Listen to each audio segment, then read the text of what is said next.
From Appoint Productions and WUWM, this is Classic Eats with Kyle Johnson Cherek.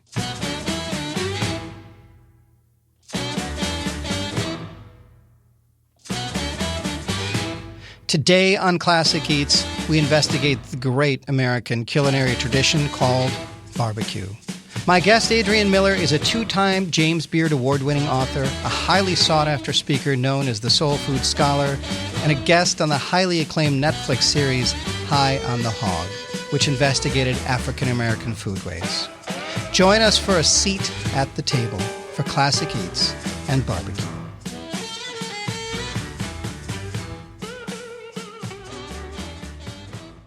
Welcome to Classic Eats. I'm Kyle Johnson Cherek. This is a show about culinary history, why we eat what we eat, the people, the places, the scenes and situations that set the course for the way we dine.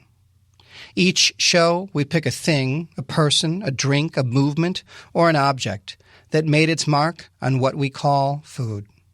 It might be the origins of the Cuisinart and toothpick, famous chef Antonin Carême's architecture of sugar, the stock exchange of nutmeg, or simply the deliciousness of barbecue. We'll keep it brief, pithy, and ideally entertaining.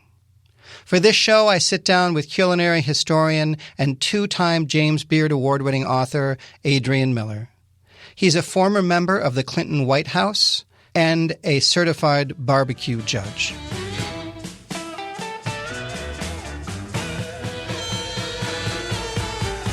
But first, a story.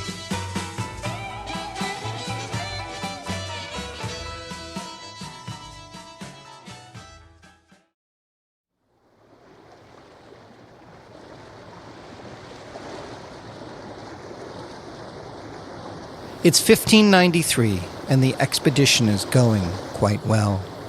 Most of your men, ships and provisions, have survived the voyage from Spain to the New World, or what later would be called the Caribbean and La Florida. Charged by the King of Spain, Charles V, to explore the new land, what could go wrong? You were on an errand of the Holy Roman Emperor himself. No doubt with a mandate from God for gold, passage to the east, and to civilize the natives through the cross. Famous as you are for your exploits in Mesoamerica during your teens and 20s, ransoming Incan kings for basket after basket of gold while you bided your time and taught the Incan king chess, you left Spain in September of 1573 with 9 ships loaded with clergy, craftsmen, sailors, horses, mules, sundry livestock, and the weapons and armor of war. A stop at Cuba to provision with 600 souls, all headed to what later would be called Tampa Bay, and the promise of a governorship from Charles V himself. Though the horses, armored soldiers, and then unaccounted-for germs would do their tragic work to thin the native populations you encountered as you explored what are now known as 14 of the United States.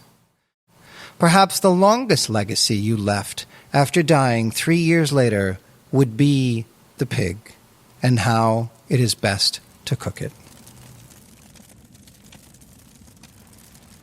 Leaving Cuba in 1538, you took 13 pigs, brought over, no doubt, from your predecessor Columbus on his second journey to the east. Leaving them to go wild in La Florida, 3 years later there would grow to be some 300. No doubt you left them as a return source of sustenance for you and your men. But you never could have imagined how they would change the landscape of the American South and its cuisine. Despite your quest for gold, your expedition would be the crucial linchpin of one of the most sacred and delicious American cuisines: barbecue. Never before until your encounters with the Chickasaw in 1540 had you seen pork, roasted slow and low on green tree branches arranged just so above the heat of glowing coals. Swine brought from earlier Spaniards had become one of the native people's staples, just as you had intended it would be for you, your soldiers, priests, and craftsmen, plumbing the depths of this new world, looking for gold. The primacy of fire, slow and low pork, and the ability of the pig to live off nearly anything and propagate en masse was set when you, Columbus, and later fellow coloners brought incalculable changes to the continent as soon as their boots touched the shores.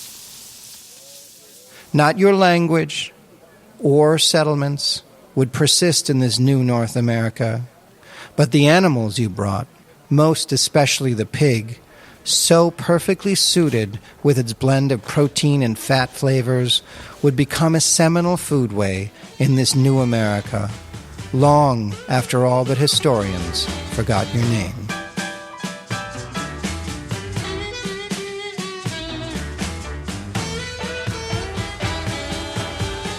Well, that was a colorful storytelling of Hernando de Soto, the 15th century Spanish explorer who came to the Caribbean and then the United States. For this episode of Classic Eats, Contemplating Barbecue, I connect with Adrian Miller, who is an extraordinary culinary historian. Before that, well, he was a politics guy.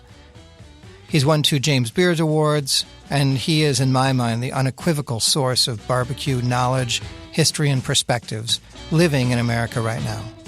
It's Classic Eats, Barbecue, and historian Adrian Miller.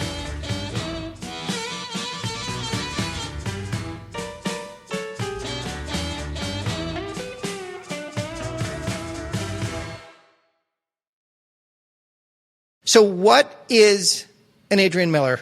Okay. I am a recovering attorney, a former Politico, food writer, certified barbecue judge, and nice guy based in Denver, Colorado. Where do you think the state of American barbecue is right now where we are in history? Yeah, I think it's really interesting. We've got a lot of cross currents going on, a lot of trends. So you've got the traditional barbecue, assigned by region.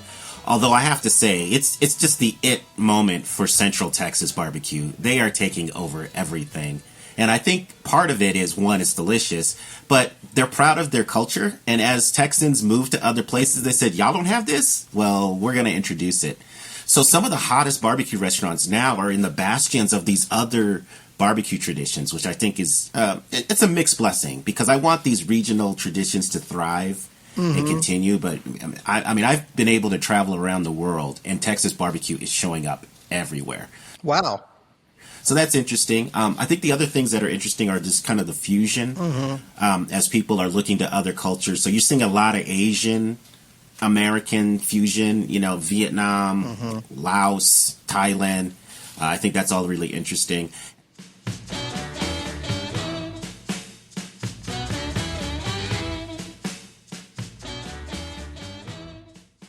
Central Texas barbecue is really a heritage from Central European immigrants that came to Texas in the latter half of the 19th century, so the later 1800s. They were butchers. They had a meat smoking tradition. They opened up butcher shops in Central Texas, like Hill Country, places like Austin and other places. And what they would do is that the meat that they didn't sell at their butcher shop, they would just kind of sell those cuts to ranch hands and oil field workers in the area. And that started this new tradition, which technically is smoking. And, I'm not going to roll up into Texas and say, y'all aren't doing real barbecue. Because to me, real barbecue developed as whole animal cooking over a pit. But, I can't unring that bell.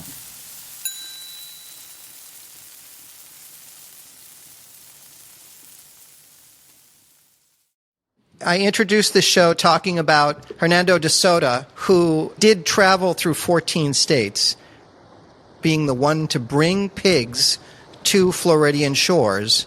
He's certainly not a great-great-great-great-grandfather of barbecue, but it's interesting that the same colonialists showed up and brought the pig and then witnessed the first example of it. So talk about the origins of barbecue, if you would.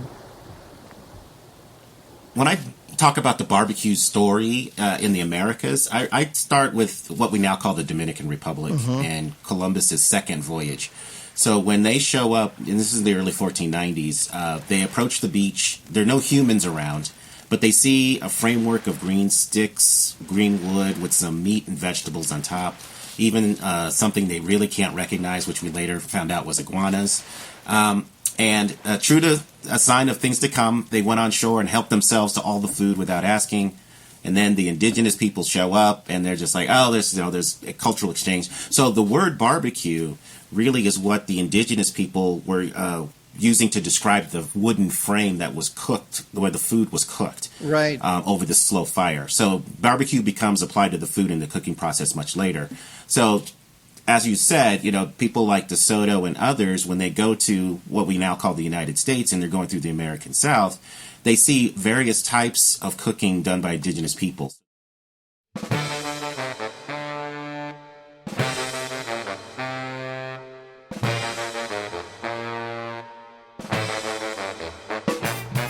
So just a quick rundown, you got the earth oven, which is a deeper kind of hole in the ground with the mix of rocks and wood at the bottom set aflame, and then you layer vegetation with the meat. Genius, right? Because you figure out a way to slow cook the meat, and then you cover it, and then you come back to it hours later. Right. They also had cooking on a spit, not metal, because Native Americans didn't have metallurgy at that time, so it was wooden sticks. That would have been very familiar to the Europeans. There was another method where they put a stick in the ground and fasten sticks crosswise, and they would take the butchered meat and fasten that to that frame and then move it towards or back from the fire to either slow or speed up the cooking. If you've ever seen a salmon bake from Northwest, that's kind of that method. And then there was the shallow pit, as I call it. So it was digging a vertical pit, but only maybe a foot or so, putting in a mix of rocks and wood, setting that aflame, and then either putting the meat right on top of it or laying sticks across it and putting the meat on top of that. Looks very similar to what we call our grill today. So my feeling is that barbecue started in Virginia because this shallow pit method was used by the indigenous people there, and then later Europeans and Africans get in the mix, and it leads us to southern pit barbecue, which we call it today. Now look, not everybody agrees with that.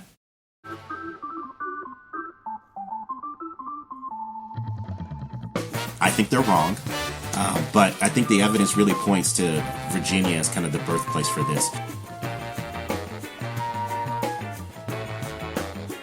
You're listening to Classic Eats. I'm Kyle Johnson Cherek. My guest today is barbecue historian and expert Adrian Miller.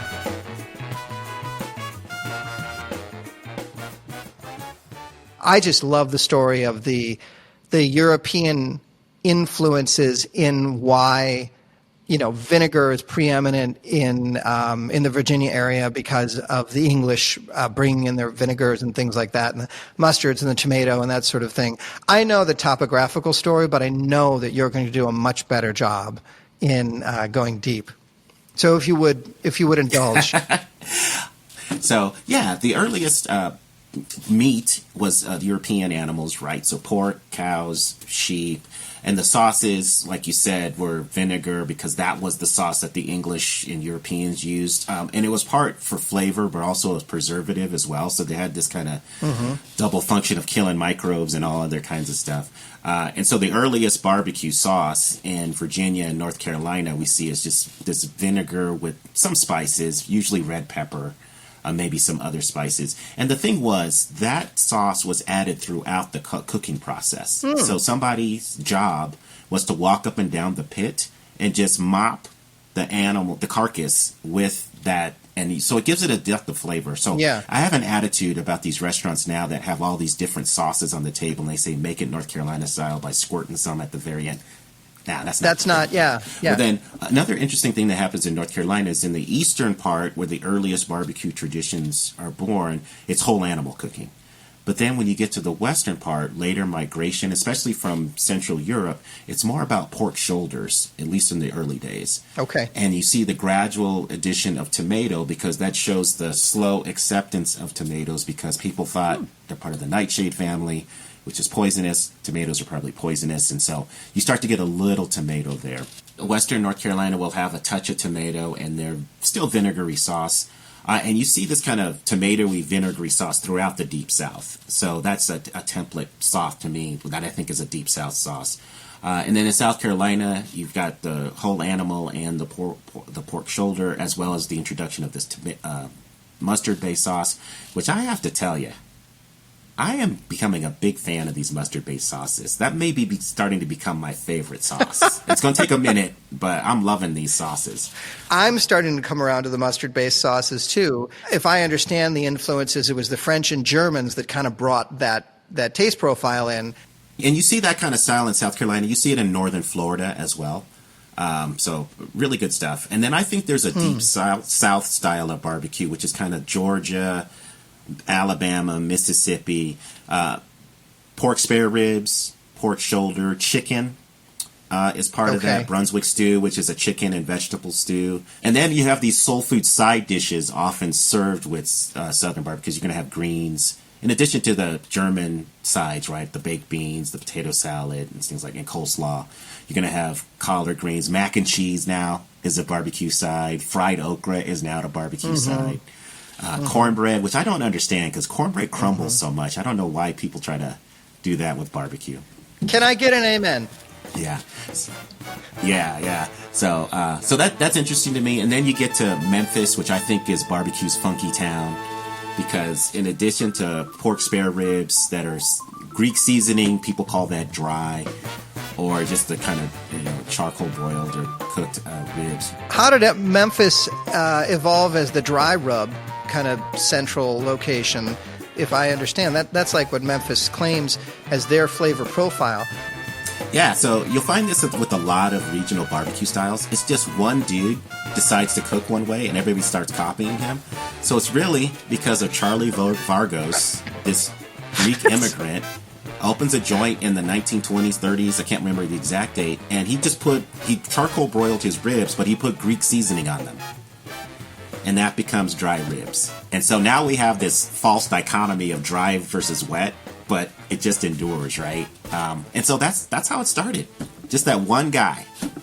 That's so hilarious, and I'm so glad that I have you on the show to dispel any misinformation and just lay the record straight. That it's just one dude that started doing it that way. I mean, it's sometimes just that simple. Right. And if you got some marketing moxie, you create a new style.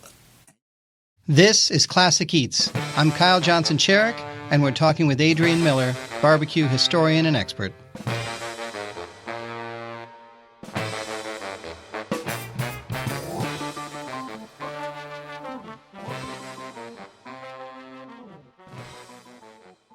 Memphis is also known for the pulled pork sandwich. Pulled pork shoulder on bread with some coleslaw and some sauce.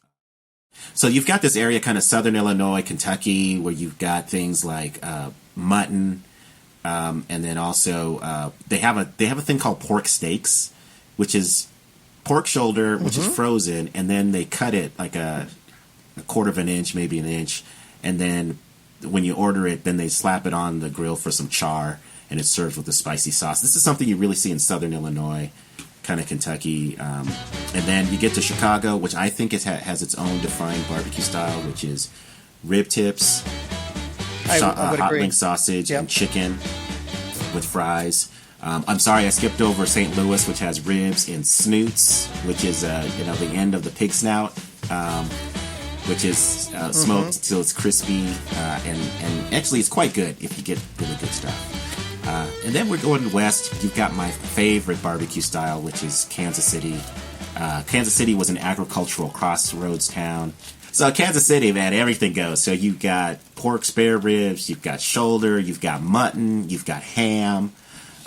You also have brisket, and you have burnt ends. And I don't care what anybody says, burnt ends started in Kansas City at Arkta Bryant's. He used to put it on, because the early days when you had a brisket, you would cut off that fatty, gristly part because you would think nobody wants that. And so Arthur Bryant, in a genius moment that was slightly disgusting, he just took that, chopped it up, put it in a bowl, and then put it on the counter. And then people who were waiting for their orders could just put their own nasty hands in there and just eat it. And nobody seemed to care. I never knew the origin story of burnt ends. That's pretty gross. I'll just end in Texas, which I think has 4 distinct styles of barbecue. So in the very southern part of Texas, you've got a heavily kind of indigenous Latino influence. So it's going to be more the earth oven approach, digging a deeper pit and layering it and covering it. So you've got cabrito, which is goat, and then you also have cabeza, which is a cow's head. And you take the cheeks after it's been smoked for a while. Served with tortillas and other things. Very delicious. That's southern Texas. Then if you go up the coast to East Texas barbecue is more heavily influenced by African Americans because as land was exhausted in the other parts of the South, cotton farmers, plantation owners were looking for new places to grow cotton, so they came to East Texas once all the political stuff was sorted out in terms of Texas being a state or a country and all of that. And so they brought enslaved African Americans with them there. So the barbecue starts taking root there in the mid-1800s. And we have newspaper accounts of African Americans doing whole animal barbecue. It's also interesting because of the proximity to Louisiana. It's got a Cajun influence too. So if I were to describe East Texas barbecue, a lot of the same meats, right? Pork, beef, chicken. I've seen some mutton there. It tends to be messier in the sense that it's going to be usually chopped and sauced. And then you also have kind of Creole side dishes. So in addition to the regular barbecue side, you're going to get things like dirty rice. And they also have boudin sausage, which is a meat and rice sausage from Louisiana, but they spell it differently. It's Boudain instead of IN. Yeah. I don't know how that happened. Boudin. Boudin sausage. Yeah.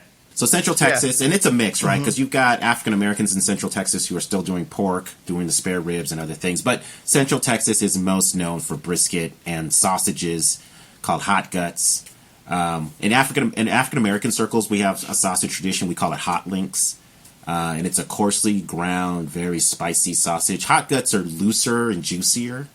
But that's kind of what Texas is known for. In Texas, the sauce is going to be thinner, almost like a hot sauce, although there's an emerging conventional wisdom that barbecue should be unsauced.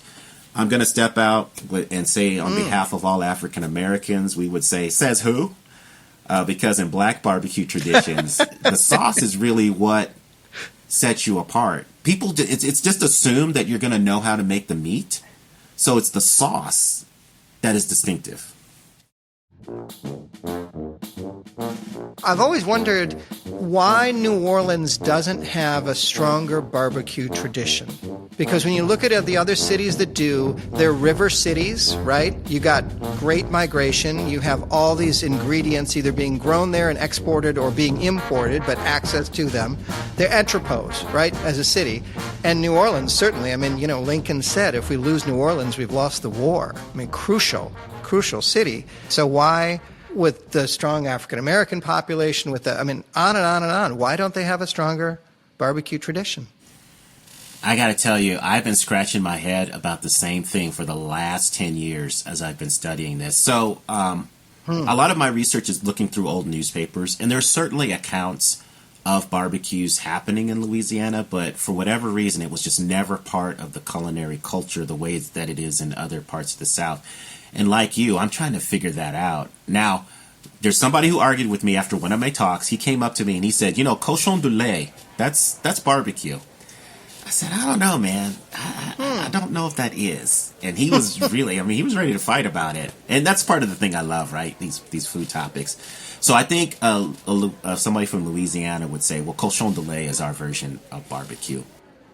I mean, to me, barbecue is it's a noun, it's an adjective, and it's a verb, right? And I hear you, because I think barbecue has now been, the definition of it and the way we apply it has now been stressed to nonsensical meanings now. But to me, it's about flavor profile. Then you know that it's been on a smoker and it's gotten some love. I consider barbecue to be an American original the way that jazz is, and the way that jazz has its sonic origins in regionalism, just as barbecue does. And though they may merge with other aspects of culture and regions, they still have their source code. And I think of barbecue the same way. Do you agree, or am I just being a little too intellectual with it all? Oh, no, Kyle, I'm so glad you said this, because I was hoping we would talk about this. I fully agree with you. I think there's something distinctively American about barbecue, cooked a certain way. But I'm getting so much pushback and haterade these days because there is an emerging consensus that barbecue is global, in the sense that anytime humans cook meat over fire, somehow that's barbecue. And I just don't think that's the case. No. I think that's just other types of cooking. But I think barbecue emerged as this distinct thing because before Europeans come to the Americas and all that, you don't even hear the word barbecue exist. Correct. It's really that encounter in the Americas so that just makes me think it's something different. Yep. But I've got there's some famous barbecue people that got in my grill about it, pun intended, thinking that there's a universal type of cooking. I mean, it's true that we as a species, discovered fire and meat together and started cooking things that way, and it gave us a massive amount of sustenance and increased protein and larger brains and that's all there. But barbecue, just as jazz and a few other things, are sincere, in my opinion, sincere American inventions and our gift to the rest of the world. Well, Adrian, this is great. Thank you so much. That's our show. In the spirit of barbecue, take it slow and low. Thanks for listening to this episode on barbecue of Classic Eats. Classic Eats is created and hosted by Kyle Johnson Cherek and co-produced by Applied Productions and WUWM. Executive producers Kyle Johnson Cherek and Rob Schoonover. Audio editing and engineering by Brian Arkta and John Rymaszewski. Thanks for taking a seat at the table with Classic Eats. You can hear this episode again and any others you've missed when you subscribe to Classic Eats, found wherever you listen to your podcasts.